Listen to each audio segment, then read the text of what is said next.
سلام علیکم. بفرمایید شام. حال شما؟ هر هفته 4 شرکت کننده که خیلی هم خوب همدیگر رو میشناسن بغل من تهران هستم و ما همونا رو خوب میشناسیم. پیام ایرانی هستم. شادی امینی هستم. نمیشناسی بشناس. شف مجده. برو نو این جدیه. برای هم آشپزی میکنن و به هم نمره میدن. خب بریم. یعنی چرا آشپز میارن وقتی که نوبت من میشه آشپز میارن تو گروه؟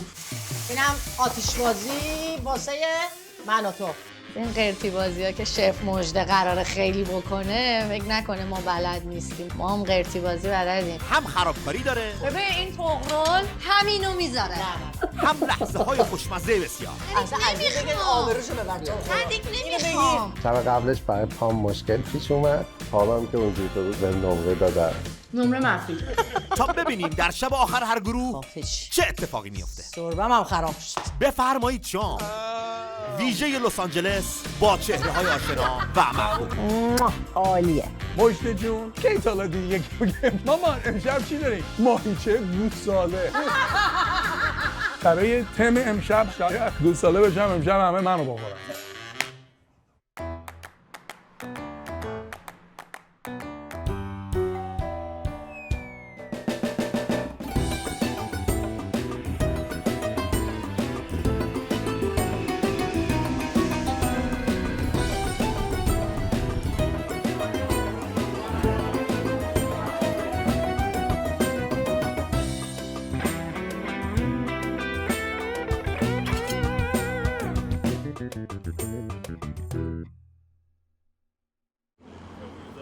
خانم ها آقایان با درود بیکران، امیدوارم خوب خوش سرزنده و تندرست باشید. ما همچنان در الی هستیم.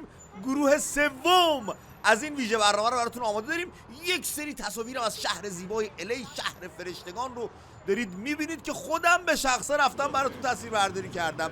اینم این چیز اندیه، راه میرن اونجا همه ستاره هست. این برای اندیش بود. چه میکنه؟ حیف که وقت نداریم وایسم گوش بدم، باید برم با میهمانان و میزبانان آشنا بشیم. حالا تو شهر میگردونمتون رفقا. نخستین شرکت کننده ما در این گروه پیام ایرایی هستش، تصویربردار، عکاس، اصلا یه وضعی هنرمند. مجرد هست، 44 ساله، بچه زعفرانی از تهران، 1.5 سال اومده آمریکا، 20 سال آشپزی میکنه. آشپزی رو خودش یاد گرفته، به خودش از 10 8 میده. بردن برای زیاد مهم نیست، فقط برای تفریح توی مسابقه شرکت کرده و یه سری هنرمندانشو که در ایران هستن اینجا معرفی بکنه. الان میبینید یه سری عکاسی کرده، عکس برداشته، ریخته رو فتوشاپ، داره ادیتشون میکنه. بله دیگه چهره ها معرف حضور هستن دیگه، من توضیح ندم روشون چون آشنان بالاخره. بریم ببینیم پیام برای چی تو این برنامه شرکت کرده.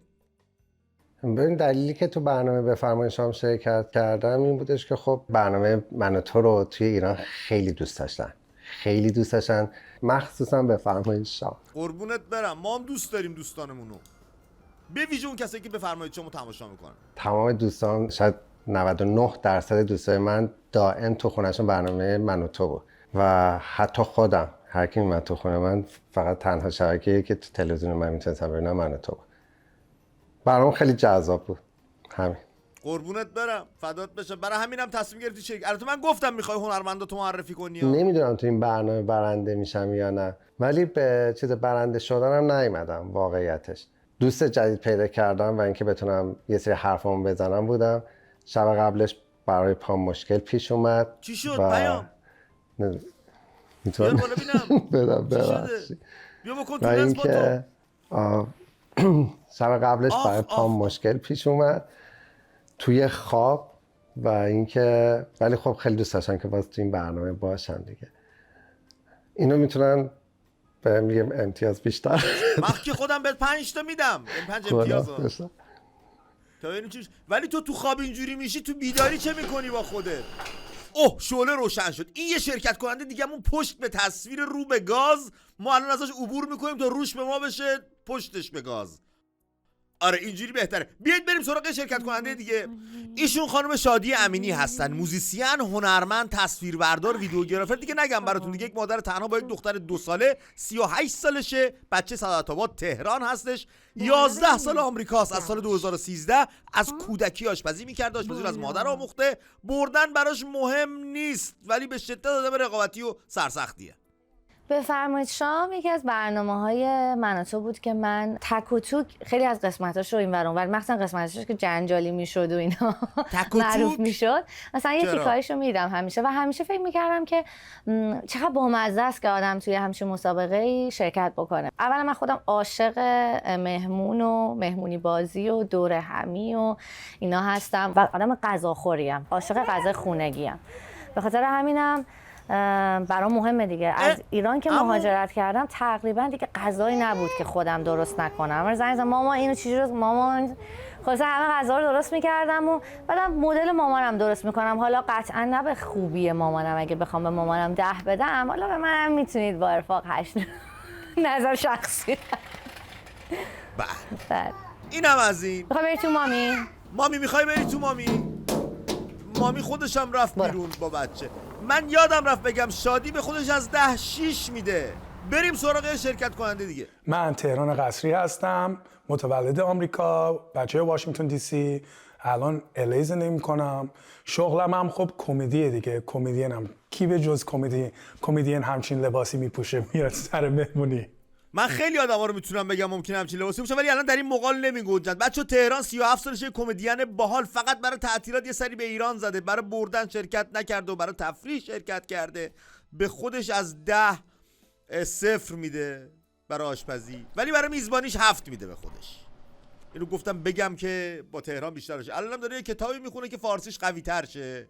بله قلی اومد شبونه چند روزی بمونه، وقتی خورشید در اومد قلی فلان پاهارم کرده تو آب که تبش فروکش کنه. به عنوان برنامه بفرمایید شام من اومدم شرکت کنم به خاطر اینکه راستش اینه که تو رو درواسی گیر کردم. ازم پرسیدم گفتم نمیخوام، ولی گفتم حالا ببینیم چی میشه، یهو شد. گفتم ببینیم چی میشه، یهو شد. دوستام گفتن خب بشه دیگه تهران بکن خوبه دیگه، قشنگه، خوبه، برنامه قشنگه. من گفتم باش. نمیخواستم مثل همه مهمونی‌های ایرانی رو درواسی.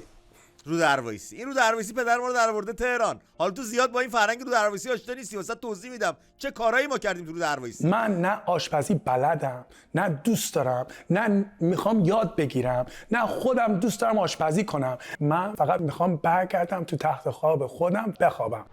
هم کل روز تو تخت که نمیشه بخوابی که. الان همچین زیاد با خواب فرقی نداری دیگه. پاها رو کردی تو آب، سرت هم معلوم نیست. نمیخوام دور هیچ کسی باشم. اتفاقا وقتی که میخوام برم خداحافظی هم نمیکنم، چون خداحافظی‌ها 10 ساعت طول میکشه. خدا بفرمایید خواهیم شما خودم اینطوری میرم جیمشم میرم یا برمیگردم میگن تهران کو نیستش. یهو میپیچی به بازی. البته یه مقدار زننده است، اما خب به هر حال دیگه هر کسی مدلیه دیگه.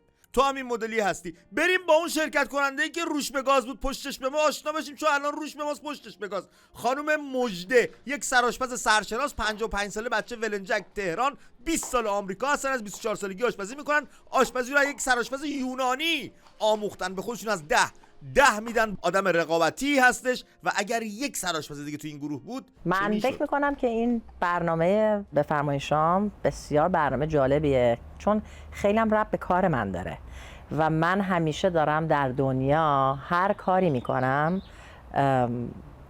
با غذا دارم آدم‌ها رو دور هم جمع میکنم و این یکی از اون برنامه‌هاییه که خیلی دوست داشتم که تو شرکت کنم. قربونت برم. یکم دیر اقدام کردین، البته ما هم دیر اومدیم اونجا، ولی خدا رو شکر اومدیم. من تمام کوزین‌های دنیا رو دوست دارم. کوزین یعنی تقریبا همه چی من میخورم، ولی قرمه سبزی رو قرمه سبزی بوی شنبلیله‌اش یه منو آزار میده. شنبلیله به خصوص کسایی که قرمه سبزی میخورن تا چند وقت ازم میگن نزدیک من نیاین، نیاین. این شنبلیله یه ذره من باش مشکل دارم متاسفانه.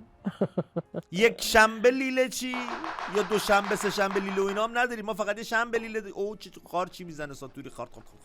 من در ایران بودم، توی تیم تهران والیبال بازی میکردم و مقام هم دارم در پینگ پونگ در ایران. یعنی از بچگی این حالت رقابت رو من همیشه تو زندگیم داشتم ولی توی این برنامه، تو برنامه بفرمایید شام خیلی به رقابت واقعا فکر نمی‌کنم، به خاطر اینکه اگر کسایی که اینجا بودن همشون آشپز بودن که حتما برای من یه حالت رقابتی داشت، ولی که چون که حرفهشون یه حرفه دیگه است، من نمیخوام از اون حرفه آشپزیم استفاده بکنم که بخوام به صورت رقابت بهش نگاه کنم. منم نظر حرفه‌ایمو میدم ولی اونطوری به رقابتی بهش فکر نمی‌کنم. سعی می‌کنم که نکته ها رو بگم ولی خیلی اذیتشون نکنم.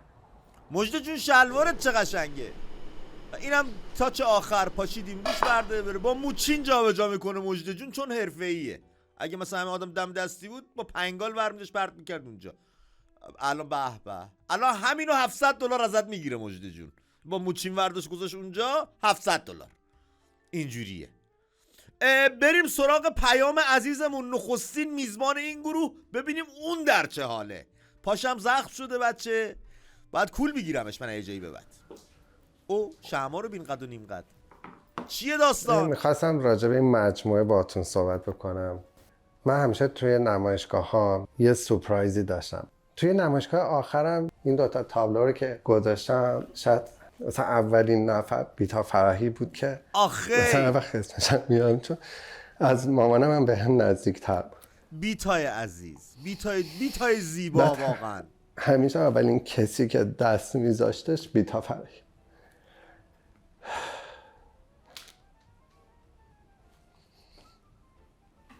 به ما یک روز نمیشد با هم تلفنی حرف نزنیم، حتی یک روز نمیشد.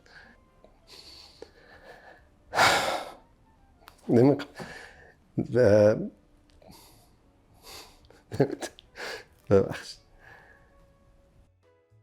این جای پای خانم بهرامه؟ تو اینستاگرام به هم میگن که تو چرا انقدر بازیگرا رو گنده میکنی، تو چرا انقدر مثلا میای سمت هنرمندا، انگار مثلا فک و فامیلتن فلانه. بعد میگم من 25 سال با اینا زندگی کردم، من 25 سال جزء خانواده من بودم. بچه‌هاشون که به دنیا اومد اولین کسی که عکس گرفت من بودم و بچه‌هاشون. عروسی اگه کردن من عکاس عروسیاشون بودم. عاشق شدن من بودم کنارشون. هر چیزی عاشق که شدن بوده تو من کنارشون بودم. بودی؟ وقتی هر کدومشون دست میذاشتن، مثلا خانم کریمی که دستشو گذاشت نشون داد به دوربین، گفت تنها کسی که این کارا رو با ما میتونه بکنه پیام ایراییه. یا خانم لیلا حاتمی 2 تا دستشو زد و گفتش پیام ببین چی کارا با ما میکنی. که حالا هر کسی شخصیتش خیلی تو این دستا وقتی نگاه میکنی شخصیتش خیلی شبیه خودشه، حتی انتخاب رنگ ها.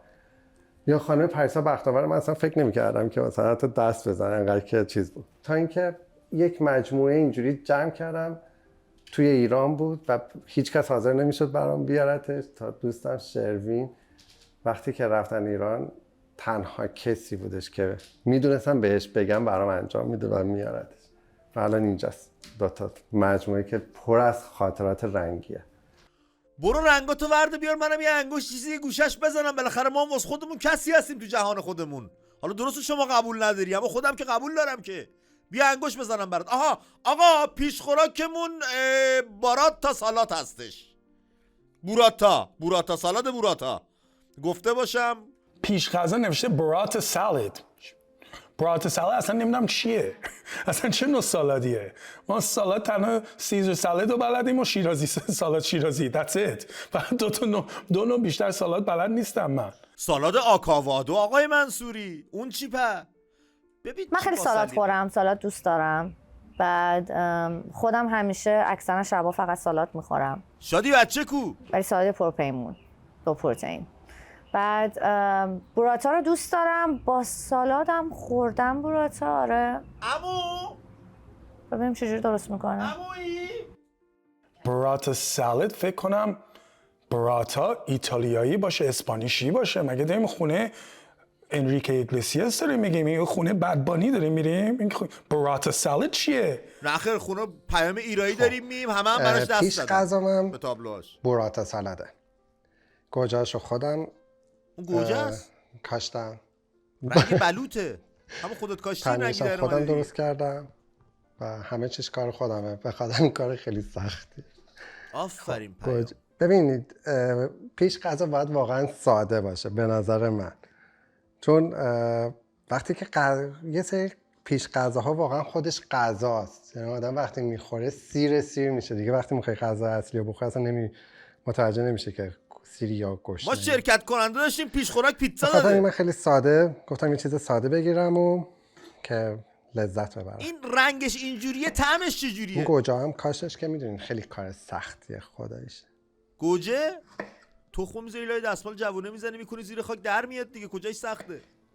بیده مجنون نکشتی آقا، اون سخته. پیرت در میاد تا از خاک ریشه بزنه بیرون بشه نهال بخواد بشه بیده مجنون، پیر میشی.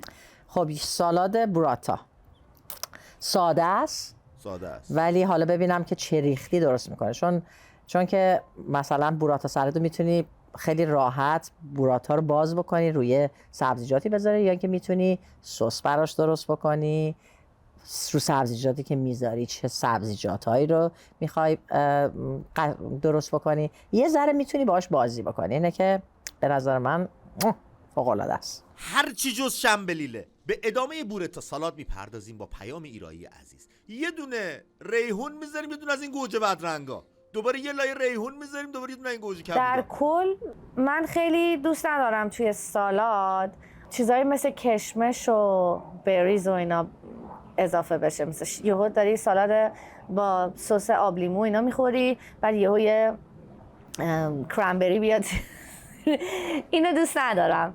حالا ولی بازم ایراد نمیگیرم چون خیلی سلیقه‌ایه، اصلا ایراد نیست. برای خودم یا زیرندونم دوست ندارم، ولی قطعا من چون خیلی سالاد خورم، سالادم خیلی دوست دارم، فکر میکنم اکثر سالادها اگه خیلی فقط میگم تو شیرینی نباشه برام دوست داشتنیه. خیلی پیام بریز نریز میگه نمیخورم. من وقتی آمدم آمریکا استاد انوشیروان روحانی یه مستندی رو داشتیم براشون کار میکردیم با نوای نازنینم دخترشون که من کار فیلم برداریشون رو انجام میدادم. یکی از افتخارات من واقعا همکاری و آشنایی با این خانواده محترمه. استادم از اون آدماییه که وقتی همیشه اسمشو میارم نمیتونم احساسات تو خودمو کنترل کنم. چند ماهی پیششون زندگی کردم. چند ماه پیششون؟ من اصلا توقع هیچی از این انسان بزرگ نداشتم. ببین چون همیشه یه چیزی که هست، هنرمندا اصولا فکر میکنن که خب دارن به تو حال میدن و دارن با تو کار میکنن، به تو کار میدن، دارن به تو حال میدن. من اینو تو ایران اصلا واقعا ندیدم، همچین چیزی واقعا ندیدم. تو امریکا چرا؟ بهتون میگم. ولی استاد خیلی جالب بودش که وقتی من کارم باهاشون تموم شد یه پاکت یه مبلغ خیلی زیادی رو گذاشتن داخلش و گفت روش نوشت بهتون حالا بعدا نشون به شما نشون داده بودم که تقدیم به پیام نازنینم انوشیروان روحانی. و گفتن که گفتم استاد من که از شما پول نمیگیرم. یعنی چی؟ گفت نه من میخوام اولین دستمزد دلاری تو خودم داده باشم. آفرین. تو ایرانم که ازشون عکاسی کردم فرداش بر من یک گلی رو فرستاد برای تشکر و فکر کنم داری گله رو هنوز؟ چند 3-4 تا سکه بهار آزادی. نه بابا. به به. آدم باشعوری. باز اون موقع بهش گفت نه تو شغلته و لطف کردی به من. ولی خب اینجا با یه هنرمندی که قرار بود عکاسی بکنم برگشت گفتش که تازه من همیشه فکر می‌کردم هنرمند محبوب ماست، هنرمند محبوبمه. خیلی راحت برگشت گفت من حاضر نیستم ایرانیایی که از ایران میان رو ساپورت کنم و بخوام باهاشون برم جلوی دوربینشون. چرا؟ خیلی برام ریخت. میدونی؟ کی بود؟ و اصلا خودم شوک شدم که یعنی چی؟ مثلا من کی بود؟ این اسمشو بده. اولا که باید ساپورت کرد هر کسی که تو هر کاری که میادش. اگر من بتونم یکی رو ساپورت کنم قطعا ساپورتش میکنم. ولی اینکه من برای چی باید ساپورت کنم ایرانیایی که از ایران میان و حالا از هر جای دنیا نمیدونم، هر کسی یه ایده ای داره، یه اون فکر. روز اول خود استاد از ایران اومده بود دیگه، حمایت میخواست. کسی نکرده یا کسی ایشونو کرده حمایت؟ خب خود بوراتا واقعا پنیر خوشمزه رو هر چی بذاری خوشمزه است، ولی داریم که میری یه جا میگی وای چه بوراتا سالادی خوردم، عجب سوسی داشت، عجب فلان. یکی هم هست که میری یه بوراتا رو باز کرد رو گوجه فرنگی و نمک و فلفل و روغن زیتون ریخته و دیگه میگی ور میدونی باشه دیگه همینه دیگه. حالا ببینیم این خانم یا آقا چیکار کرده. آقا بخش پیشخوراکمون به پایان رسید، روغن زیتون پاشیدیم روش، بریم ببینیم به کجا میرسیم. خوراک اصل کاریمون بیف استراگانوف هستش که ما آخر نفهمیدیم این بیف استراگانوف یا نگفت، ما نفهمیدیم چی شد. بریم ببینیم. بیف استراگانوف. بله استراگانوف. ببین من بمونیم اصلا خوب نمیشه. بیف استراگانوف چیه؟ بیف استراگانوف مگه خونه یا خونه بدبانی داریم یا خونه پوتین، به خاطر اینکه پوتین مال روسه، بیف استراگانوف هم یک جوره روسه، همه جوره روسه، اما ربطی به پوتین نداره، ما گرفتیم مال خودمون کردیم مثل اولویه. غذای اصلی بیف استراگانوفه، گوشت داره و قارچ و سیر و کره با ادویه‌جات. خب همین قابلمه‌مون بیار، قابلمه‌تو بیار، مایتابه‌تو بیار، هر چی لازمه اصلا بیار. غذای راحتی نیست به خدا، خیلی کار سختیه. خب چرا انتخاب کردی؟ چون همین که مثلا بوی گوشتش بره خیلیه. بعد اول از همه سیر. اینم واقعا بد خوشمزه، یکی از غذای بسیار خوشمزه است که اگر گوشتش رو سفت نکنی عالیه، عالیه، به نظر من میتونه فوق العاده باشه، ولی اگه گوشتش سفت بشه یه ذره دار داره. با چشم مجد جون، ممنونم ازتون. انتخاب الکی ها، این خیلی الکی. انتخاب گوشت هم خیلی مهمه که چه گوشتی باشه که خیلی خوشمزه باشه، میدونی اینو الکی از خودم دارم در میارم و به خاطر اینکه غذامو خیلی پر محتوا نشون بدم. نرم لطیف، هرچی میذاری دهن آب شه پشمک بپز دیگه، اینجوری بهت بگم، گوشت نباشه. بیف استراگانوف اصلا نمیدونم چه نوع غذاییه، اصلا نمیدونم چیه، یعنی اصلا بابا الان گفتی روسیه. تا نخوردم، تا نشنیدم، تا ندیدم بیف استراگانوف. امشب دیگه نمیدونم، ممکنه خورده باشم ولی خودم نمیدونستم. امشب میدن میخوری میفهمی چیه، خیلی هم خوشمزه و مجلسیه، من که دوست دارم. سرخ شه. بعد پودر پیازم میریزم. چه خبره چه خبره، کور میشیم کور میشیم، دوست داری درنگی بکنیم؟ الان میایم. پیام چه خبره؟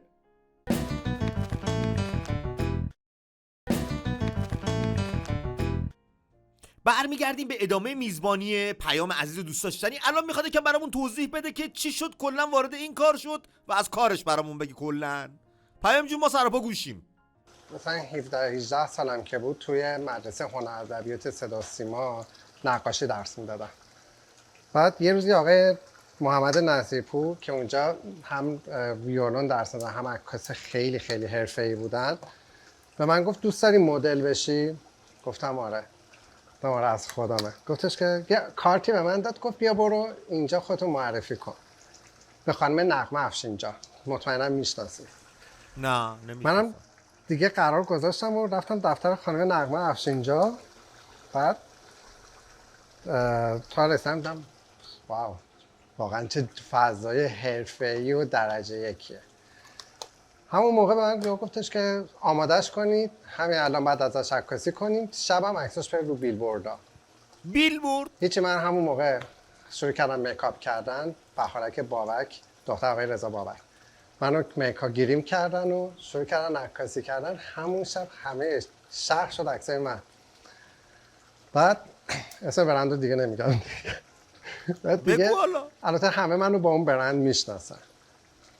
اون کارو باهاشون اون کارو انجام دادم و بعد دیگه هی شروع کردم مدل شدن. با خود نغمه افشینجا کار کردم دیگه، با چندین برند کار کردم و جز واقعا اولین مانکنای ایران بودم به جرئت میتونم بگم. بعد یه روزی تصمیم گرفتم که پشت دوربین نباشم، جلوی دوربین نباشم، بیام پشت دوربین و با خودم شرط بسته بودم که در کوتاه‌ترین مدت معروف‌ترین عکاس ایران باشم. زمانی که عکاسی شروع کردم در عرض 6 ماه من از 400 تا هنرمند عکاسی کردم. 6 ماه 400 تا؟ حتی دوربین دستم نگرفته بودم. یکی از چیزام این بودش که یه دفعه شروع کردم همینا. و یک موج عجیبی اومد و همه آمدن. مثلا کسایی که اصلا فکر مثلا همه میگفتن نیکی کریمی سخته. بعد من زنگ زدم به خانم کریمی گفتم خانم کریمی من میخوام از شما عکاسی کنم. گفت کی؟ گفتم هر وقت شما بگین. گفت من چون دارم میرم لندن امروز میتونم. 5 بعد از ظهر خوبه؟ شوک بودم. گفتم معلومه. اصلا فکر میکردم رویامه. رأس ساعت 5 هم آمدن. رو اینستاگرام یکی بهت مسیج داد تو ساعتت من دیدم. یکی دیگه از هنرمندایی که واقعا چیز داشتن پانتا بهرام بود. روزی که میخواستم ازشون عکاسی کنم انقدر استرس داشتم من اصلا استرسی نیستم خیس عرق شده بودم. بعد گفت دستم میلرزید. گفتم خانم بهرام من نمیتونم باهاتون عکاسی کنم. گفتش که چرا؟ گفتم استرس گرفتم. بعد خندید گفت نداره کی بیام؟ گفتم فردا خوبه. گفت فردا عکاسی کنی. یه چیز با مزه‌ای که می‌خواستم تایپ کنم. من یه کتابی رو داشتم چاپ می‌کردم. اصلا هدفم به این بودش که به یه آدمی خیلی ثابت کنم که من هر کاری بخوام بکنم بهترینم تو اون کار. و میگم تو این 6 ماه همه بهترین این آرتیست‌ها همه یکی از یکی بهترین و نزدیکترین دوستای من بودن. مثلا یه با خانم سریا قاسمی که اومد پیش من عکاسی کرد و اینا به من گفتش که این عکس رو برای چی میخوای؟ برای دل خودم. گفت بی خود برای دل خودت میخوای؟ من وقتمو گذاشتم فعلا بیام برای دل تو عکاسی کنم. گفتم نه خانم قاسمی من دلم میخواد نمایشگاه بذارم و اینا. حالا که اینجا اومدم عکاسی کنیم. بعد از عکاسی که کردم خانم قاسمی رفت برای من یک دسته گل بزرگ آورد و فرداش خانم نادره رو آوردن مادرشون رو که اولین تنها عکسایی که با هم گرفتن رو من عکاسی کردم. خودشون دخترشون بنفشه. بعد دیگه شدم مثلا عضوی از خانواده سریا قاسمی و کمک‌هایی که سریا قاسمی کرد به من اصلا یه چیز عجیب غریبی بود. کسی برای کسی نمی‌کنه واقعا.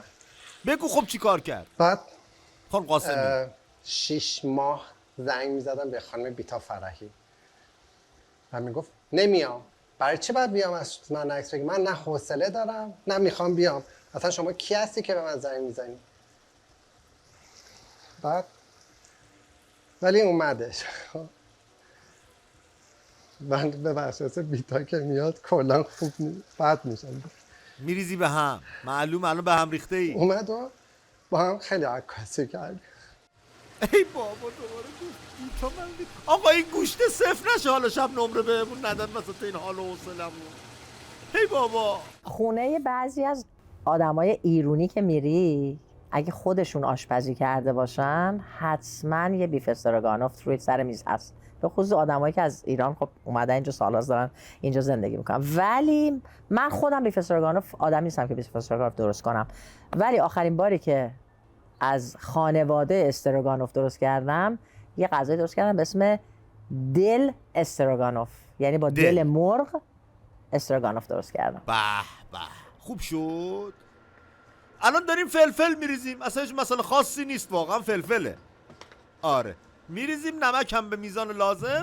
باورت نمیشه من از ایران اومدم دیگه مثل اینکه خیلی تو ایران خیلی هات بود میدونی بیف استروگانوف آدم‌ها درستی کردن و اینا خیلی هات بود. بعد تو مهمونی‌ها و اینا جزو حتما غذاهای روی میز غذا بود. از ایران اومدم بیرون دیگه نخوردم و اگر خیلی چرب نباشه چون من خیلی دوست دارم غذا خیلی چرب باشه، اگر خیلی چرب نباشه قطعا خوشمزه است، غذای خوشمزه ولی بسیار غذای سنگینی هم هست. امیدوارم خوشمزه باشه. دوتایی سرشو میگیریم بلند میکنیم مهم نیست فقط این گوشتش اینا صفر غذای نشه. اصلی دیگه باید بزن بپس. یه پاشم آسیب دیده این بچه تو خواب آسیب دید تو بیداری من نمیدونم چجوری سر میکنه واقعا. دوستان بخش خوشمزه‌مون چیز کیک پنیری چیز کیک 10 دفعه دیدیم 100 دفعه خوردیم. چیز کیک رو دیگه بلدم. چیز کیک دیگه خوبه. چیز کیک خوب جون واقعا دوست دارم چیز کیک خوبه. چیز کیک حداقل اصلا بهتر از کیک شکلاتی و کیک های خامه ای و اینها هستش. چیز کیک بخوام بیرون یه وقت یه چیز کوچوله شیرینی با کافی چیزی بخورم، حتما چیز کیک آپشنم هست. حتما باشه. داره دود میکنه، نه داره گرد و خاک شد.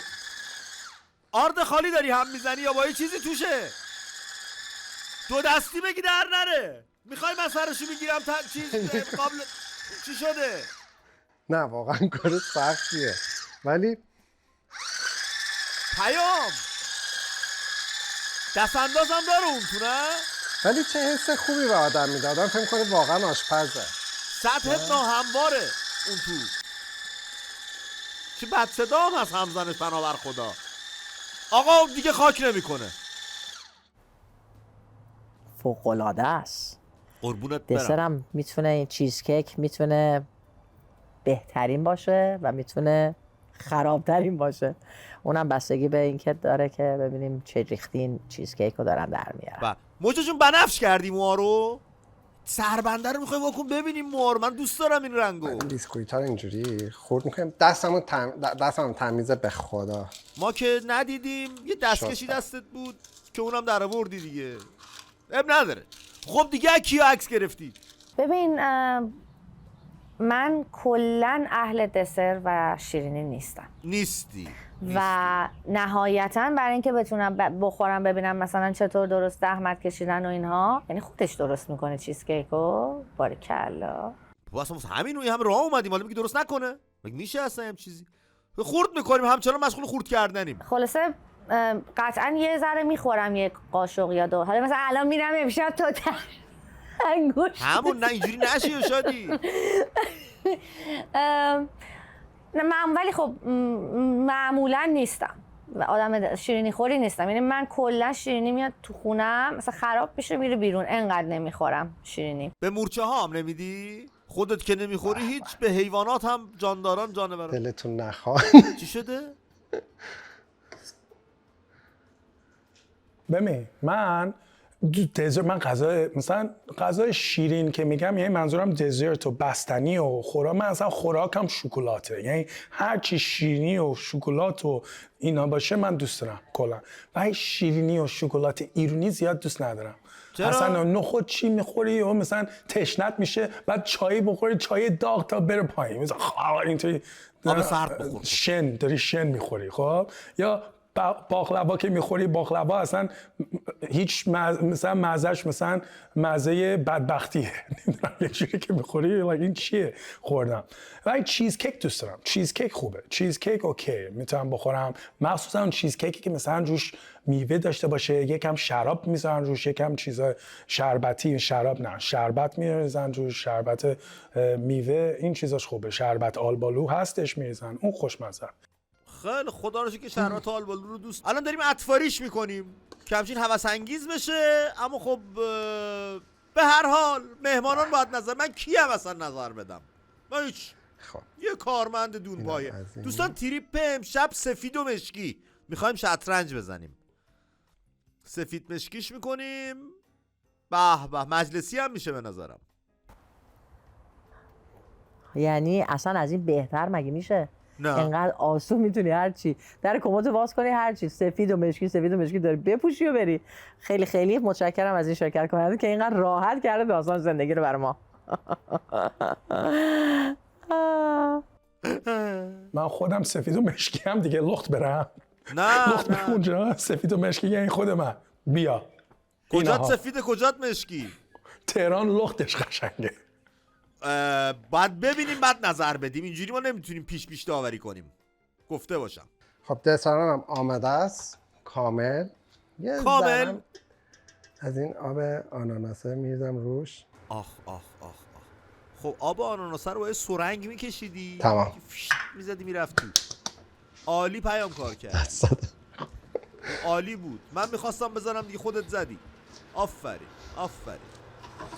4 تا هم درست کردی. این منیو به پای منیوی من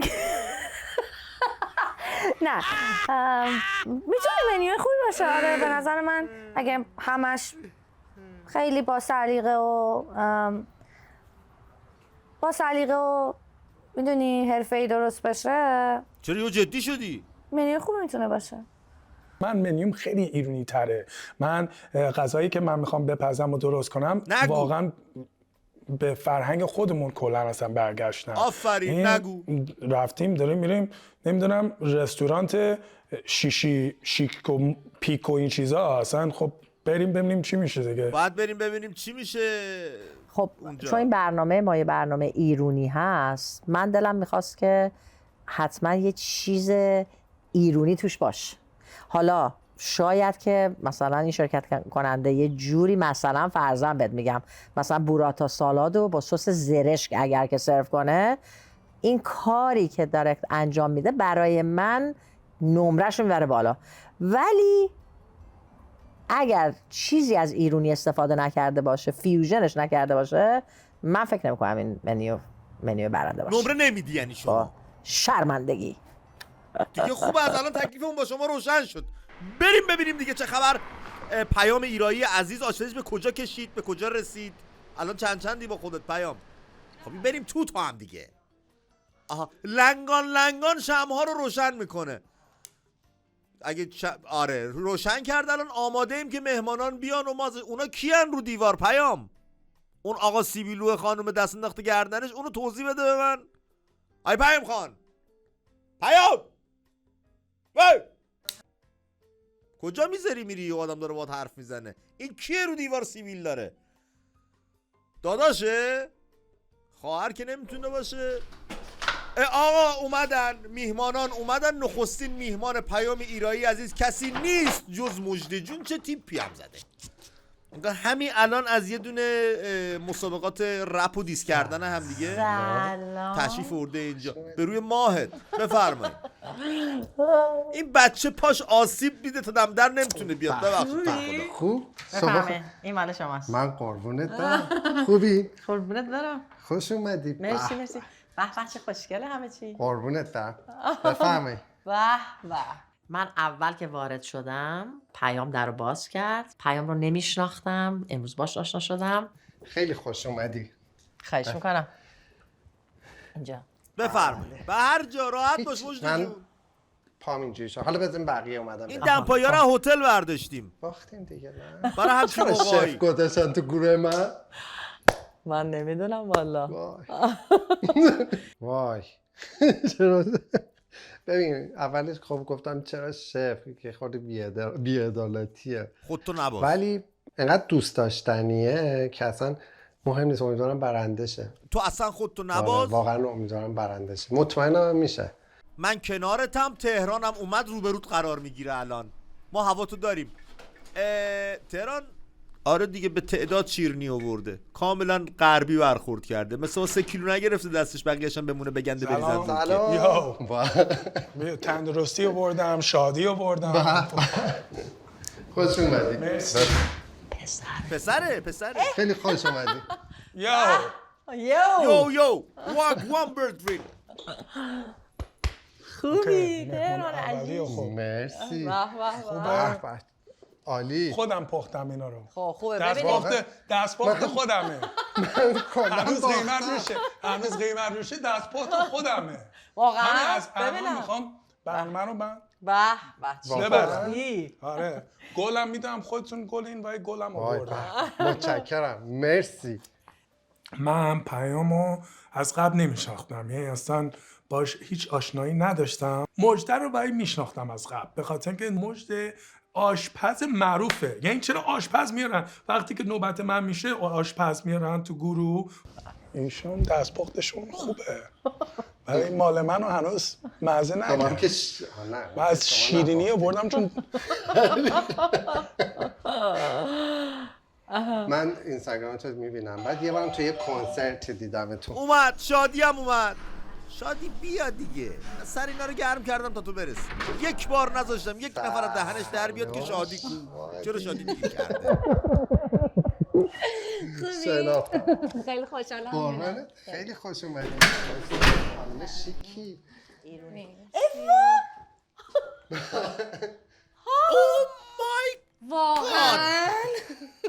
واقعا که شما همه رو همدیگر آخه مگه میشناسید. ببخشید چیه تاپ شفتی چیه اون مسابقه مگه اونه؟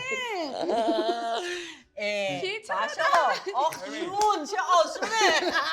نفر آخر که شادی بود خیلی برام جالب بود، چون من و شادی راجع به برنامه حرف زدیم که مثلا من دارم میرم این برنامه من تو شرکت کنم، ولی اینکه شادی تو برنامه من باشه اصلا خیلی سورپرایز شدم. خیلی جالب بود برام و خیلی هم دوست دارم که شادی هست تو برنامه. اونم سورپرایز. من فکر کردم الان اینجا شما اونجا بشین. ترشی رمزی و چه می‌دونم اینا رو می‌بینم. این ترشی خودتونه؟ نه من ببین یاد باشه من دستپخت خودم آوردم. واقعا عمرن دستپخت خودمونو عمرن خودم رفتم خریدم آوردم. به مرسی. بچه ها رو خب تجربه کردم، تهران رو میشناختم ولی با تهران هیچ وقت نشستیم با هم چیزی بخوریم یا همیشه خیلی در رویدادهای اجتماعی همدیگه رو دیدیم و پیام رو که اونم حتی ندیده بودم. خب شادی چیه بابا؟ اوکی. مجدم که رفیقمه که اصلا فکر نمی‌کردم باشه، برای اینکه خب شفه، اون اصلا یه آشپزی که حرفه‌ای این کارو میکنه و باشه. فکر نمی‌کردم که خب مثلا توی مسابقه بفرمایشم یکی که کارش حرفه‌ای ما هم آشپزیه آشپزیم. باشه، چون من حرفم آشپزی نیست. حالا اگرم آشپزی رو دوست دارم دلیه خیلی. خلاصه که تعجب کردم دیگه، از دیدن مجد خیلی تعجب کردم، ولی خب مجد خیلی رفیقی ما هم. فکر کنم سرپرایز این برنامه شادی باشه، چرا؟ چون فکر کنم دستپختت هم خوب باشه. از قیافه معلومه. دست بختن قیافه معلومه. خب میدونی که ما خیلی با هم دوستیم. شادی من جان. نمی‌دونم توی این گروه هستیم. خیلی متشکرم، ممنونم. مرسی عزیزم، متشکرم. ما که خیلی با هم دوستیم. دستپختش هم خوردم، حرف نداره. حرف نداره ها. این هیچ. آره. نه من اصلا تشکر معمولی. میکنم ولی من مشروب نمیخورم، یعنی شراب نمیخورم، مشروب هیچ وقت نمیخورم.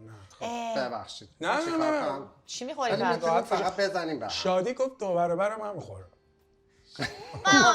دیگه ولی میتونیم به هم بزنیم که آره با هم حتما. روز اول و بچه‌ها خیلی خوشحالم. باشیم.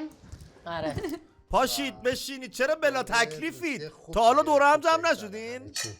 سلامت. سلامت. خوب شد ما اومدیم لس آنجلس، اینا مثل که اصلا با هم رفت و آمدی نداشتن.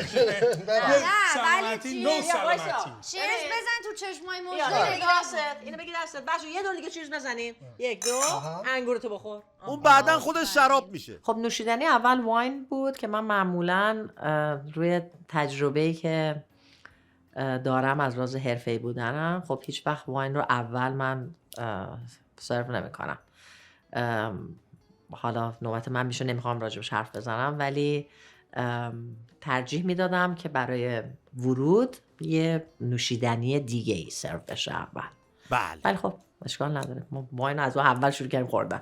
شراب گرونی هم بود ولی من مشروب نمیخورم. یه چیزی که راستش بخواد پیام از قبل از ما میپرسید شراب پیام میخوری یا نه، به خاطر اینکه ریخت تو لیوان داد دست منم تو رو درواسی گرفتم ولی گفتم نه متاسفانه من شراب نمیخورم، مرسی. تو چقدر تو رو درواسی گیر میکنی؟ همین. ولی شراب خوبی بود از قیافه دیگران، من که نخوردم. ولی مجده یه کاری کرد که خوشم آمد، انگور بهم داد، گفت به جای شراب که بخوری این انگور رو بخور، اونم نشونه شراب خودت. خب به هر حال آره میتونست قبلش بپرسه که مثلا اگر تهران نمیخوره توی گیلاس تهران میتونست آب بریزه، تو گیلاس ما شراب بریزه، که ما وقتی به هم سلامتی میگیم خب هر کسی واقعا با نوشیدنی که دوست داره سلامتی بگه. حالا تو ایران یه سری‌ها میگفتن با آب سلامتی نمیگیم و اینا، مثلا اینا خرافات از نظر من. به نظر من هر کسی هر نوشیدنی که دستش میتونه سلامتی رو بگه و اینها. خب خوب بود اگر میپرسید قبلش. کاملا منطقی گفتی. ولی در کل من حالا هول شد. چون شراب دوست دارم و مشکل باش نداشتم. این بچه هول کرد، یادش رفت بپرسه. به من ببخشیدش. دوستان پیش خوراکمون سالاد بورتا این شکلیه شده. این گوجه هاشم کبوده، من نمیدونم چرا چه سبک گوجه است، اما خب به هر حال ظاهر و باطن همینه دوستان. بورتا سالاد. به به به به. خیلی خوش اومدین. این بود پس راباتا سالاد روباتا چی بود؟ یه همچین چیزایی بود براتا یه چیزی بود بسم الله سالاد something براتا باراتا آها بله. خیلی خوبه بسم الله پیش سالاد. غذا امشب سالاد رابطه سالاد اولیویه نه سالاد همچین سالادی بود دیگه سالاد براتا سالاد بله. براتا پنیر براتا با چیزای گوجه فرنگی و کالباس و این چیزای سالاد دیگه با هم کالباس که میگن تو ایران یه جورایی اینم سالاد معروف شده حالا نمیدونم چجا و چجوریه و چرا و معروفه حالا مهم این بچه با این پای آسیب دیده چی واقعا شد؟ انگشتش من شب قبل این برنامه اصلا خیلی الکی صبح بلند شدم پام به شدت ورم کرده انگار تو خواب جابجا شده بوده. ببین یکی از اینا چشم بد دارن گل آتیش میشکنه من که رقیب نیستم من که اصلا نه آشپزی بلدم نه من شما رقیب نیستی. چجوری ندیدی چشم بزنی؟ حالا کیا رو فقط نگاه کن ببین کیاست من بودم میذارم تخته مراقب باش. من خودم اینقدر آدمو چشمم میزنن یه دونه از اینا همیشه دو تا بعد من داشته که باش اصلا منم همه میخوام. جامینا ها ببین پیام بدبخت دیشب پاش شکست امروز چشمش کور شد الان آتیش گرفت یخچال خراب شد همه چیزا اعتقاد ندارم ربات سالد آورد حتی من بچه خدا یه همه دوستی چیزا دارم اعتقاد که ربات دوست سالت شانس بله آی فیلم رو میخواد پای پیام بکشی بیرون. پاش بیچاره شکسته بود حالا یا آسیب تو تخت خواب آره تو خواب اینجوری شد منم همینو گفتم تو بیداری من نمیدونم چطور زنده است. خیلی عجیبه یه آدمی شب بخوابه صبح صبح پاشه پاشه. ببینه پاش تو خواب ورم، شکسته دقیقاً. یعنی تو یه کاری نادرترین آدم. در خواب حدی به می‌دید، پای خودت داشت لعنت ضربه زدی می‌زد. که خودش بودی تو حالا خواب فکر داشت کن یکی لعنت هم می‌زد. بغلت خوابیده باشه ولی خب الان این تغرل میاد میگه این چقدر میخنده نه من خودم دارم میخندم من کبودم اینجا معلوم نیست یا صدام یکی نمیاد. چشمت در زده طول یا روز پیر یه شدی جایی- ایناش هم هست پیر شدی مثلا اونا که پیر میشن یا با میرن میگن دستم همینطوری ها مثلا در یخچال باز میگن پشتم بعیدم نیست. هر حال دیگه داره راجبه بچه‌ها، دیگه بزرگ شدی دیگه اینم بزرگ دوست شدی. خیلی سن رفته صمیمی بالا. منه اسمش میکائیله. میکائیل؟ تو مهمونی میکائیل. همیشه همه جا با من حضرت هست. وقتی که میکائیل. میگی همه جا باهاتون میاد نه دارم فقط سوال میخوام بپرسم خب؟ نه مثلا فکر کن مثلا بعد بری دشتی میکائیل با خودت میبری دشتی نه دیگه دستشویی دیگه حالا- دشتی نمیاد اوکی آره. فکر کن مثلا شب میخوای بخوابی هم ببین منم همینو نه دارم میپرسم مثلا یکی هم آره شبا ممکنه میاد. مهمونی داشتی یکی از مهمونا نرفت خونه موند خب به خاطر اینکه اینقدر شما مهماندار خوبی هستی یا نگاه هیچ دیگه. میکنه. این همیشه نگاه میکنه به همه چی. به چی نگاه میکنه مگه تو مهمونات چیکار میکنی که میکائیل نگاه میکنه پیام خیلی کیوته خب توضیح بده راجع به کیوته. این بوراتا سالاد که ما شنیدیم ولی بچه‌ها من بوراتا سالاد. من کلا دوست داشتم که خیلی سبک باشه همه چی. چنگال سالاد هیچ کدوم با هم فرقی نیست متشکرم. فرق میکنه از بیرون شما میاد تو شما من یه سوال ازتون دارم شما چنگال رو دست چپ میگیرید یا راست؟ به من که اصلا برای من مهم نیست بعضیا براشون مهمه مثلا میگه او چنگال رو باید این دست بگیری مثلا چاقو رو مثلا انگار الان فامیلی سلطنتی اینجا نشسته مثلا 5 مدل چنگال هست 3 مدل قاشق فلان هست بعد تو باید این چی میگم میخوام بدونم شما به این چیزا اهمیت میدین؟ من نه واقعا. ببین بارات سالادت اگر بهتر بود شادی اینقدر صحبت نمی‌کرد تمام اینو بدون من میبین چقدر دارم میخورم مشغولن دیگه. ببین از همون موقع که سالاد رو خوردم میدونم که پیام از من خیلی بالاتره اون اولش پیام استرس داشت من داشتم سالاد رو میخورم من استرس پیدا کردم به خاطر اینکه حالا فکر مهمونی خودمم که چی بذارم جلوی بچه‌ها حالا کوتاه اون شب ببین من خیلی براتا دوست دارم جدی من فقط بخاطر که شما دوست داشتید. من میدونستی؟ چه پنیره؟ بوراتا. براتا آها باز همین میگم براتا سالاد اوکی چه اسمی من دوست داشتم سال پیش غذاش رو دوست داشتم. سال بارتایی خیلی خوشمزه درست کرده بود، سسش خیلی خوشمزه بود و با سلیقه و قشنگ. پیش غذا به نظر من خیلی ساده بود. یه پنیر بورات‌ها روی یه دونه گوجه فرنگی و یه ذره سبزی‌های مختلف و خیلی پیش غذا ساده ای بود. و من یه نموداری درست کردم که توی این نمودار همه چیز رو جدا کردم. یعنی برای پیش غذا دو شماره، برای غذای اصلی 2 شماره، برای دسر 2 شماره، 2 نمره برای میزبانی و بازی و همه این چیزا و 2 نمره هم چیدمان و زیبایی و هر کدوم 2 شماره. یعنی 10 شماره من اینطوری تقسیم میشه. دو تا. خب برای برنامه ایرونی، مسابقه آشپزی ایرونی ترجیح میدم حتی اگر ما داریم یه چیزای خارجی سرو میکنیم یه چیز ایرونی، یه تاچ ایرونی توش باشه.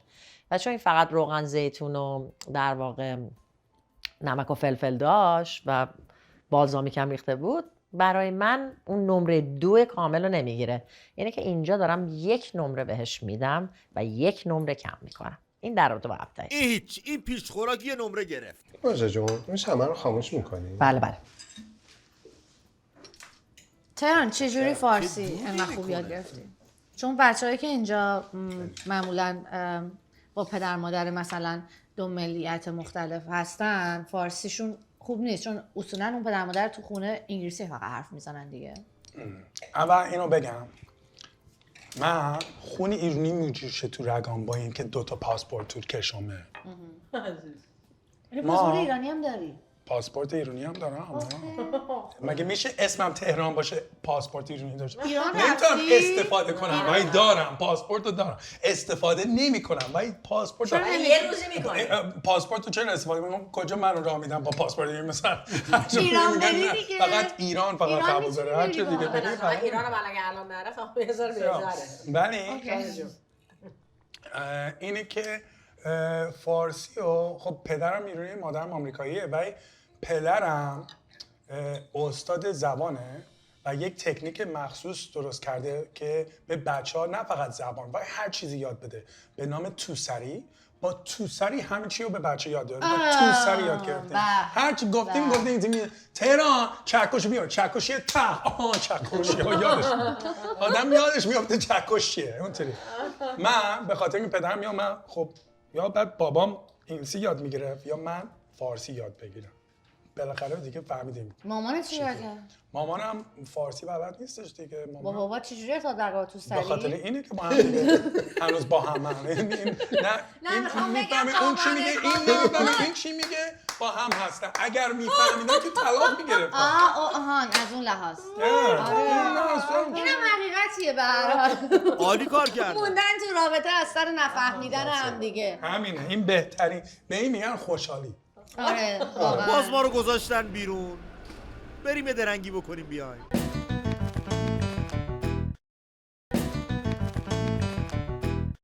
برمیگردیم به خونه پیام، جایی که پیش خوراک سرو شد و میخوایم بریم سراغ خوراک اصل کاری. بریم سر میز. ببین عالی بودا. من فقط چون خیلی کم میخورم، من تنها شفی هستم که خیلی کم میخورم. به خاطر همین وزنش کمه. میدونی که نه وزن ربط به این نداره. ببین جلو دوربین نذاره یک چیزی بهت بگم. دست شما درد نکنه. نه این شوخی ها رو میکنم. من جوابتو میگم نذار. برنامه هات باشه هانی. شما جنبه تو ببر بالا به هات شدن برنامه کمک. خیلی خوب از میذارم واسه بریزم چون مثل لازم داری. برو بریم. می‌خواستم بیام. مرسی فهم جان. من یه چیزی دیگه ازت میخوام. خواهش می‌کنم آب میخوام. بله حتما. اینا رو امتیاز بچه اینجا من همه چی گذاشتم. بگه که آخرش اونجا بره تو اون اتاق بشینه بگه که آره میدونین چیه من از اینش خوشم نیومد که خودم گفتم آب بیار. خب آخه آف کورس بابا جون اگه از من پیام جون من به خاطر این مسئله ازت نمره کم نمیدم. به خاطر پام. من با این پام. اینو به خاطر پاش ببخشید. نکته بعدی رو کم کن. خب پیام جون حواست باشه اینو گوش بده برای بعدها به دردت میخوره. اولا تمام لیوانا رو گذاشته بود سمت چپ، در صورتی که نمیتونه لیوان سمت چپ باشه. ما همه لیوانا رو باید سمت راست بذاریم. بعدم آب سرو نشد. یه دونه شمپین، لیوان شمپین بود که تا آخرین لحظه ازش استفاده نشد. حالا دکور بود. کسی اینا رو نمیفهم، ولی بازم من چون دقت بیشتری میکنم اینا رو فهمیدم. سرو نشد. و اینکه آره اینا همه ایرادایی بود که من فکر میکنم کسی دید ولی من دیدم. تا اینجای کار. حالا خوراک اصل کاری مونده، دسر مونده. ای بابا پیام. حالا آبو گذاشته بود روی میز اوپن دیگه. حالا اینکه حتما بیای به همه بگی که خب آب میخوریم، رستوران که نیومدیم که، اومدیم دور هم بشینیم و از بودن با هم لذت ببریم و حالا این مسابقه هم بریم. آره آفرین. رستوران میری پیش خدمت میان میگه آب میل دارید یا اینو میل دارید یا اونو میل دارید، ولی ایشون اونجا گذاشته مثلا. خب ما هم داریم میبینیم اونجاست که میتونیم بگیم میتونم این آب داشته باشم مثلا. حالا برای من به نظر من همه چی خوب بود و همه خیلی زحمت کشیده. آقا چیزی میخوایم بگیم، خب نمیگیم، بعد نمیگیم اونجا اونش نبود من نمیخورم، من نمره نمیدم. نمیشه که. تو باز دستکشاتو دستت کردی؟ الان چی کار میخوای بکنی؟ الان دستکش دستت میکنی که چه اتفاقی بیفته؟ چی رو با دست میخوای ورداری؟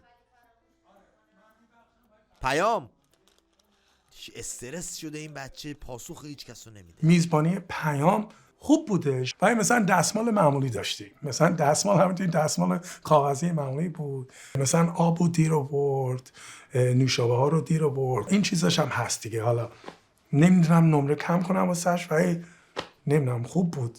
ولی ببین از همه‌شون مژده رو بیشتر رقیب خودم میبینم، چون واسه من که هیچ وقت آشپزی نکردم و اینکه اصلا مژده خودش آشپزه، این چالش واسه خودم. خیلی خوب. من میخوام یه کارت هم داشته باشم. آره چاقوی من چرا بردی؟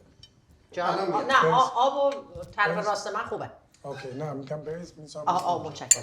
بله حتما لطفا. یه چیزی رو میدونم که انتظار آدما اگه از بقیه اینجاست، از من اینجاست.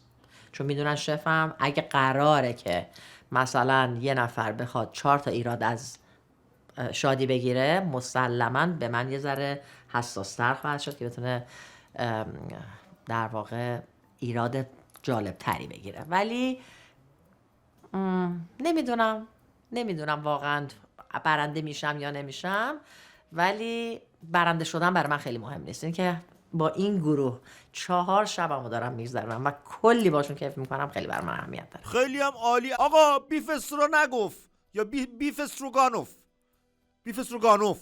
گانوف آقا، گانوف. برو رو میز. ببین تو ایران مثلا هر وقت می‌خواستی مهمونی مثلا میز خفنی داشته باشی، اون وسط جزو غذاها حتما بیف استروگانوف هم بود. من اولا تا حالا نخوردم، دومم خیلی خوبه. غذای اصلی امشب میخوام اسم غذا رو درست بگم. بیف استرافاگاپولیس، همچین چیزایی بود. حالا من نمیدونم، غذای روسی بود فکر کنم. میشه اسم اینو بگی چون اسما رو خیلی قشنگ میگیم. نه آقا بیف استراگاماف، استراگپاپاف، استراگراف. اسمش چیه؟ یه چیزایی همچین چیزایی بود. غذاش گوش بود، یه کرم مانندی هم گذاشته بود روش. من زیرش هم چیپس میپس بود، نمیدونم، خوشمزه بود ولی تا حالا نخورده بودم. دفعه اول همه که خوردم. بعدش هم من از چیزای کرمی زیاد دوست ندارم، نمیدونم چه ساسی استفاده کرده بود. من از این طور غذا زیاد خوشم نمیاد معمولا، و این خیلی خوشمزه بود. ما نفهمیدیم چی شد آخر. دوست داشت نداشت؟ من بیف استفاده. بیف. چه پارتی از بیف استفاده کردی؟ میتونم بپرسم؟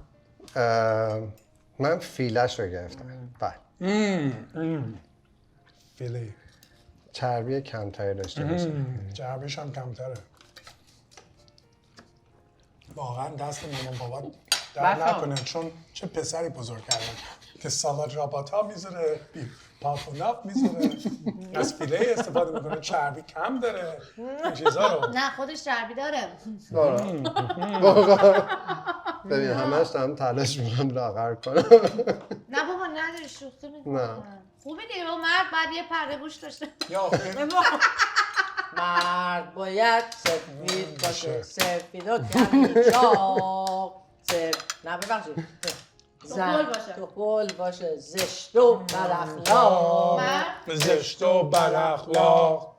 زن باید سفید باشه من که توپلک نیستم. یکی کمی چاق من اشتباه گفتم. باشه اصلا خوشم میاد. نه خب من دوست داشتن گفتم که دیگه ایرونیا اصولا آره اشتباه توپل میاد. و سفید زن گذاشتن. توپل خوبه.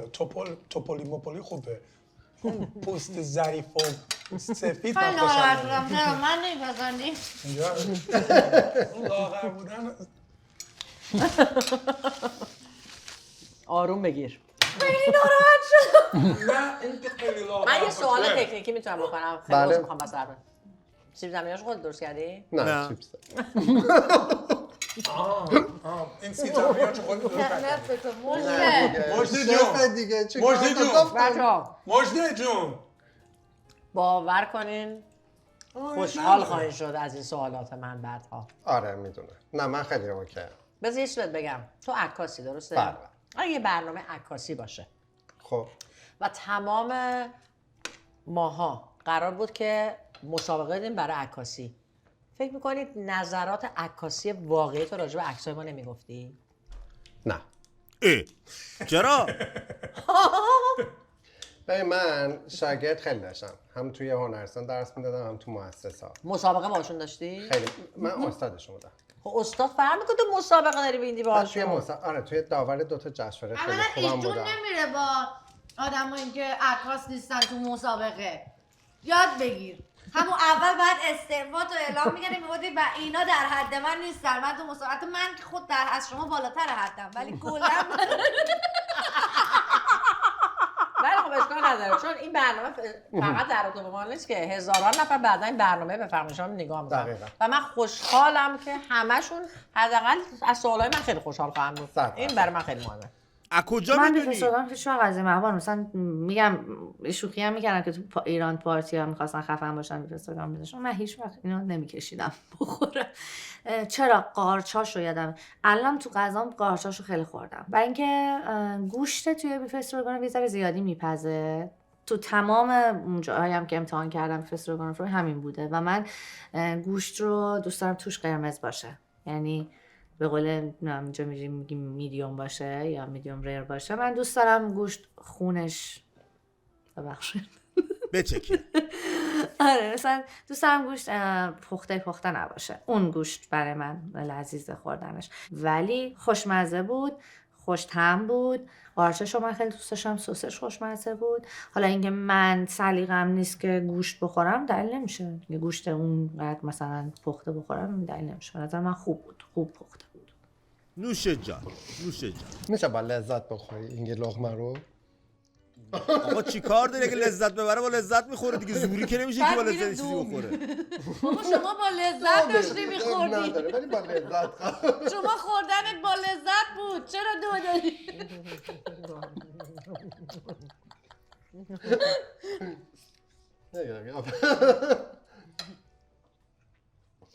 مزه بسیار فوق‌العاده بود ولی من باز نمیتونم 2 پوان کامل رو بدم اینجا چرا؟ به خاطر اینکه باز چرا؟ با اینکه طعم بیف استروگانفش بسیار خوشمزه بود ولی چیپساشو آماده خریده بود اینه که اینجا من 1 پوان از در واقع ازش کم خواهم کرد. میخوای 25 صدم کم کن سر چیپس حالا که شما مثلا داشتین صحبتشو میکردین چون من این تجربه رو ندارم که از ایران بیام اینجا چقدر سخت بود؟ من هیچ وقت فکر این که مهاجرت بکنم و هیچ وقت نداشتم تو کشور خودم خیلی موفق بودم نمایشگاه میذاشتم گالری میذاشتم با بهترینای مملکت خودم داشتم کار میکردم 45 سالگی تا مثلا 44 سالگی مهاجرت کردم 45 تا 44 ببین انگار یه تیکه از وجود تو یه تیکه زیادی از وجود تو میذاری و میای بیرون بعد استرسات خیلی بیشتر میشه میدونی چون همش مخصوصا سال اول فکر میکنی الان خبر فوت نشدم وای فلان نشدم میدونی و اینا رو یهو میشنوی هر روز خیلی میای پایین ولی من کلا سعی کردم آدم قوی باشم تو این موضوع، ولی خیلی سخته. اولین انگیزه‌ای که باعث شد بخوای مهاجرت کنی چی بود؟ مجده ببین چجوری نگاهش میکنه. برای اینکه یه چیزی خواستم بگم، صدای آدم ها باشم ولی خفه شدم. همین. من خیلی از دوستام هستن که همسن و سال من هستن، وقتی مثلا حرف از مهاجرت میشه اونا میگن که ما دیگه مثلا تو این سن آخه مثلا اونا که مجردن، تو مجردی یا متأهل؟ مجرد. یعنی روی یه سوال زدی ببینی چه خبره. الان نفهمیدم چی شد. راست میگی مجتبی. فهمیدی چی؟ فهمیدی؟ چی شد؟ میگم یه سوال کردی وسط اون تمام اون غذا خوردنا و فلان و این حرفا، یه دفعه اینطور کرد پیام مرید هستی؟ گفت بله. یه دفعه اینطور شد اوکی باشه ببین من که چاقیه این خیلی نامردیه، ولی تو که من اگر پیام خوشم بیاد اصلا هیچ مشکلم جلو همین دوربین جلوی همین ایشون شما ایشون دوربین هر جا که هستی به پیام میگم ازش خوشم بیاد. تو میدونی من چقدر آدم ریلکسیم تو این چیزا. نه ولی اینکه حالا با ناز و ناز اشوه اون وسط گفتی آره من اینطوری از ایران اومدم پیام نویدی؟ گفت بله گفت اوکی باشه. وقتی صحبت از مهاجرت شد پیام داشت میگفت برای من خیلی سخت بوده که تو سن 45 سالگی مهاجرت کردن و اینها، و من اشاره میخواستم بکنم به اینکه دوستای مجردم دوست ندارن تو این سن مهاجرت بکنن، و پیامی که تو سن 45 سالگی مهاجرت کرده میخواستم ازش بپرسم که خب تو مجرد هستی یا به خاطر بچه‌هات مثلا مهاجرت کردی؟ که اون گفت من مجردم. بعد دیگه تهران نذاشت من ادامه نمیدونم اینجوری شد که گفت آها خواسته برای من دست گره مثلا ترسید پیام تو رو از چنگش در بیاره، میخواستم بدونم پیام مجرده. دخالت کرد. ببین این منو کلاه پیام شما گذاشتید. من این خانومو میشناسم مثل کف دستم. نمیدونی من این خانومو چه جوری میشناسم. چرا نمیذاری یه جا من با خیال راحت سربازیمو بکنم؟ این باغچه تو کجا گذاشتی؟ تو کشاورزه؟ این پشت کشاورز خرگیر برده شد. خرگیر برده. من اصلا همچین پرسیدم مثلا به خاطر مهاجرت. اصلا دروغ چرا؟ پیام اصلا گفت من این گوجه رو خودم کاشتم. دروغ هم گرفت. اصلا رفتی چی دلم. دروغ بزرگی گفت. همونطوری که گوجه رو خودت کاشتی، عشق تو دل شادی کاشتی. بذر عشق در اون لحظه اینجا اصلا غلیان کرد. دل شادی. به خدا. بچه بذری. بچه دقت کردین سریع. خودم غذای خودمو میخورم. ببین انقدر غذات خوشمزه بود که من خیلی خوردم. واقعا داری میگید؟ شما بگید دیگه بعد. اصلا عالی عالی بود. بیشتر از این نمیتونم. خدای من چون تا ته سالادمو خوردم ولی خیلی دوست دارم. بخواه دیگه لطفا. ببینم. تهران که هیچی. پیام امشب فکر میکنم یکم استرس داشت، یکم به خاطر اینکه داشت میمرد. نگران بود که ما آیا اون غذا رو که گذاشت جلومون میپسندیم یا نه. سیرم باید بیشتر بخورم.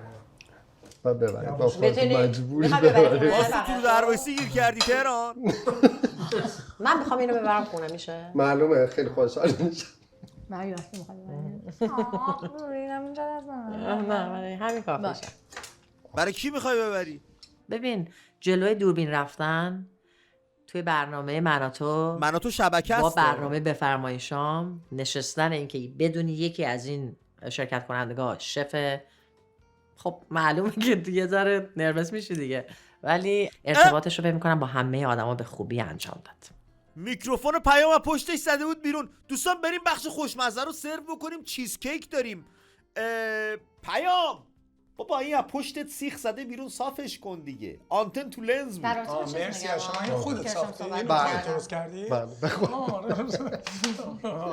فقط بیسکویتشو از مغازه اینو خودش ساخته. مجده جون ما خودمون داریم با دوربین 4K فیلم برداری میکنیم. فنسیه. مرسی پیام مرسی زحمت کشیده بودی. خب توضیح بده راجع به این خواهش میکنم. راجع به این چیزکیک فوق‌العاده. به من تا حالا چیزکیک درست نکرده بودم. خونه زاره دوستم هم آقایی که میکاپ آرتیستن، دوست خیلی خوبه منم هستن تو اینجا. اینو از اول میدادی؟ یه بار تو خونه‌اش اینو درست کرده بود، من گفتم خیلی خوشمزه شده، من میخوام تو بفرمایشم ازش استفاده کنم. اومد به من یه بار یاد داد. تهران آروم. اولین بار درست می‌کنم. بله. خیلی از اول اینو میدادیم خوردیم خوبه. اینو آخرش میدیم. بگم استراگاناف و سالاد اولویه راپورتا و هرچی. رخش خوبه، طعمش هم مثل که خوبه. من خودم برای منیو خودم همش به این فکر کردم که یک چیزی رو بذارم تو منیوم که همه چیشو خودم درست کنم. پیام خب یه سری چیزا مثلا چیپس بیف استروگانوف یا مثلا این چیز کیکش، خب چیز که آماده است، بیسکویت هم که آماده است، اینا رو میریزی رو هم تو لیوان میاری سرو میکنی دیگه. دست پخته خودش نبود که. پس من باید به چی نمره بدم؟ به تزیین لیوان یا به اون مدلی که تو لیوان ریختی؟ قشنگ ریخته بود. زدی ضربتو. شما یه دونه زدی به پیام عزیز و دوست داشتنی. من میگم چی؟ من از شیرینی خیلی خوشم میاد. از غذای شیرینی، دزرت، این چیزا خیلی خوشم میاد. کلا خیلی هم خوشم اومد از دزرته. اینقدر خوشمزه بود که من که چای خور نیستم تازه چای هم باش خوردم. نوشه جان، این نشانه خوبیه. ما به فال نیک میگیریم. پشت دستتو چرا داغ کردی؟ فوت میکنه که نسوزه دیگه. ما هم این کارو میکنیم. چیز عجیبی نیست. دسر امشب هم من از 2 دوباره بهش 1 میدم. بازم شما کلا یکی نمره کم میکنی همه چی. اگه میتونستم نیمم میدادم، به خاطر که خب میدونم که دسری بود که یاد گرفته بود از کسی دیگه و اولین بار بود درست میکرد، ولی تو استانداردی نبود که من بخوام بهش نمره خوب بدم. خب بیسکویت که آماده بود ریخته بود، به اضافه اینکه حالا این چیز کیکی در واقع چیزی که بعد درست میکرد و پنیری که روش میریخت و اینا خیلی معمولی بود دیگه. برای من توی جایی نبود که بخوام نمره کامل رو بگیره. ببخشید. نه خواهش میکنم راحت باش، شانس آوردیم نیم نداریم، وگرنه شما نیم میدادید. بسیار تهران میگن خودش درست نکرده بود. نظر تو چیه؟ واسه من مهم نیست که بیسکیتو خودش درست نکرده بود، به خاطر اینکه من آشپز نیستم. حتما مجده اینا رو همه رو ایراد میگیره. و من تازه واسه من خیلی هم خوب بود که همچین کاری هم کرده بود. بیسکویتو درست نکرده بود یا چیپسو درست نکرده بود خودش، واسه من فرق نمیکنه. آها ببین ساده برگزار میکنه تهران. بس من تو نمایشگاه آخرم یک 2 تا بومی رو من گذاشتم. هر دفعه یک سورپرایز تو ایران داشتم تو نمایشگاه آخرم. سورپرایزم این بودش که بیام بومایی رو بذارم. 2 تا بوم بود گذاشتم که هنرمندای وقتی میان کار و عکس‌ها رو میبینن دستاشون رو رنگ میکردم و این دستاشون رو میزدم به این بومه و همه این کار کردن. یعنی اکثر بازیگرا و هنرمندا دستاشون رو گذاشتن و این اثر رو من ساختمش. الان من یه سری بوم تهیه کردم. بله. و دلم میخواستش که اگر دوست داشته باشین خیلی دلم میخواد این بوما رو بیارم و شما افتخارم و اینا مال من میمونه یادگاری. قربونتون بشه. سرگرمی امشب از این جهت که ما یک کار هنری انجام دادیم برای من دلنشین بود و این یادگاری ها خیلی قشنگه. اصولا هم هر جمعی ازش اگر یک یادگاری فیزیکال بمونه بعدها این خاطره دلچسب‌تریه. چه رنگی انتخاب می‌خوای بکنی تهران عزیز؟ ولی باید رنگو یه جا بریزیم، بعد دستمون رو بزنیم توش، بعد بزنیم این رو. بذار بیاد راهنمایی درسته می‌کنه. میگم رنگو باید یه جا بریزیم بعد دستمون رو ببین نه اونطوری چیز نمیشه. پس بریزیم کف دستمون اینجوری کنیم. هر کی یا میدونیم 2 دستی می‌خوایم بذاریم، می‌خوایم یه دستتون رو بذاریم، می‌خوایم رنگ‌ها رو ترکیب بکنیم، می‌خوایم با یه رنگ کار کنیم. یه چیزی که من مثلا به دیوار خونم دیگه به عنوان یه اثر هنری میذارم دیوار خونم. باش. ما دست بزنیم تو بزنی به دیوار، تو بی دست بزن ما بزنیم به دیوار. سرگرمی امشب فوق‌العاده بود. مثلا این کاری که این آدم داره میکنه و داره خلقی رو میکنه که فقط مخصوص به خودشه، به نظر من شاهکاره. داره یه چیزی خلق امیدوارم میکنه. بتونه اینجا یه نمایشگاه چیزی در آینده بتونه بذاره با تمام دستای آدمای مختلف. من انگوش میزنم. من تمام دستم و متاسفانه نمیتونم بدم قرارداد دارم. میگی بهترین چیز چیه؟ اینه که سفید و مشکی استفاده کردیم. خیلی همون سفید پوشیدیم. میگی رنگ هم استفاده کنیم ببینیم خراب میشه لباسمون یا نه. این چه طرز دست زدن بود؟ تو که پا کشیدی. نه یعنی این خونه. اول دستت باید پاک کرد. دیگه دست بکش پا بکشه. میشه نظر هنری ندی؟ راجع آشپزی. آشپزی هم یه هنره دیگه. تمام قشنگه. کارهای هنر نه، این داره دانشگاه مثلا- من کمکش کردم و این فکر کنم زندگی آزادی داره دست بزنی. آکریلیک. دستم آخه یه ذارم آره باز نگه دار بده دست. نه چون این دستم رنگی نمیتونم that's why فشار که اینجوری میدم پایینم هی- اینجوری بزن میشه یا نه. آره آها، این هم این. بس بس چه خبره یه ور دیوار رو که نمیخوایم رنگ کنیم، یه دست میخواد بزنه روم بریم دیگه. مجدی جون شما دقت میکنی خودت نمیخوای حرکت کنی؟ بله. سبز و سفید و قرمز پرچم تو ایران. که پرچم ایران دادی. همینو دیگه باز همین خیلی منم همینو گفتم سبز. دیگه. نمیدونه کجا بزنه اون دستو.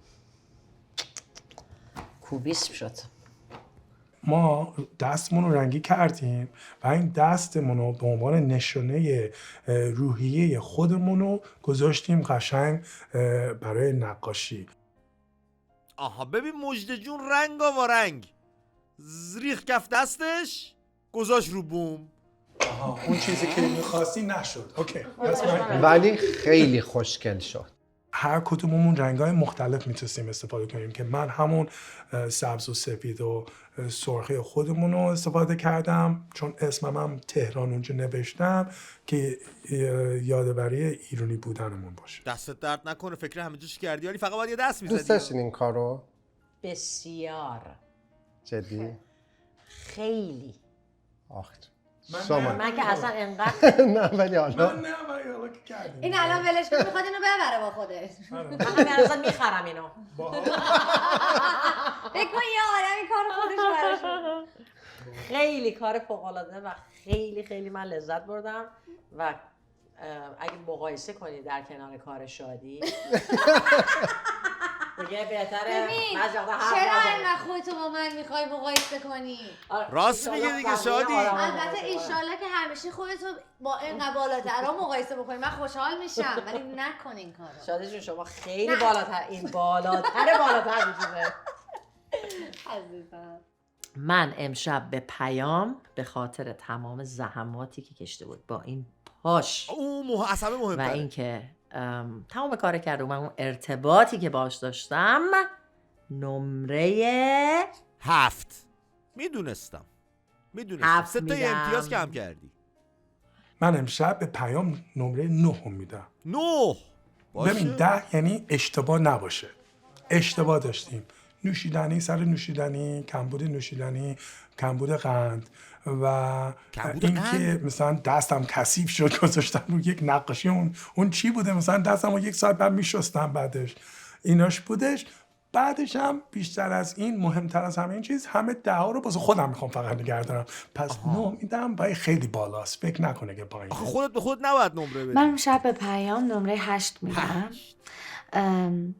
به خاطر اینکه پاش شکسته بود و چون که پاش شکسته بود خب برای خیلی زحمت کشیده بود و قطعا با درد و سختی زیادی کار کرده بود ولی خب اینم که 8 میدم فقط به خاطر همینه که گفتم که دسرش خب پیچیش خودش درست نکرده بود.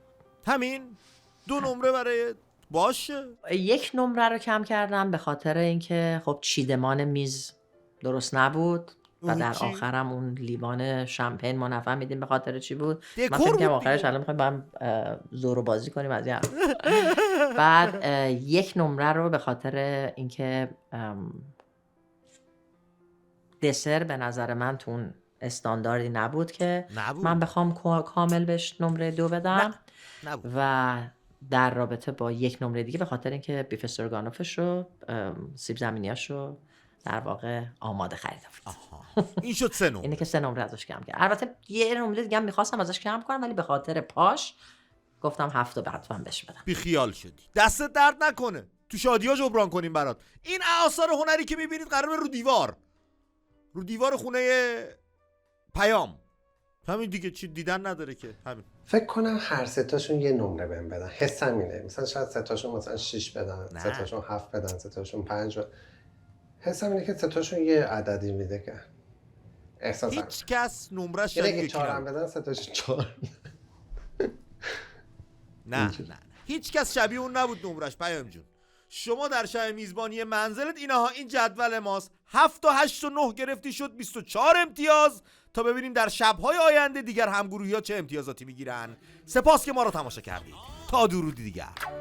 اومدیم لس آنجلس جونو همه اومدیم لس آنجلس شهر فرشته پای خوشمزه مونای برشته همینه. شهر ما شد تهران دوم اینجا ایرانی تموم مردم دوباره از را رسید فصل رقابت. من و تو نو شده به این ضیافت. همه مهمون ما بفرمایید شام. داداش هول نده خوب یه ذره آرام. آخ آشپزیه بفرمایید شام عجب گروه‌هایی ریخبال و پرها حالا من و تو سوقاتی چی آورده. بشین تماشا کن ببینی کی برده. هر هفته 4 چهره جذاب که آشپزیشونو نمیدیدی تو خواب. یه شب میزبانن و 3 شب رو مهمون. همه اهل هنر لیلی و مجنون. جواب بده. اومدیم لس آنجلس بفرمایید شام. بفرمایید شام. شام چی میدن؟ بیا برو تو.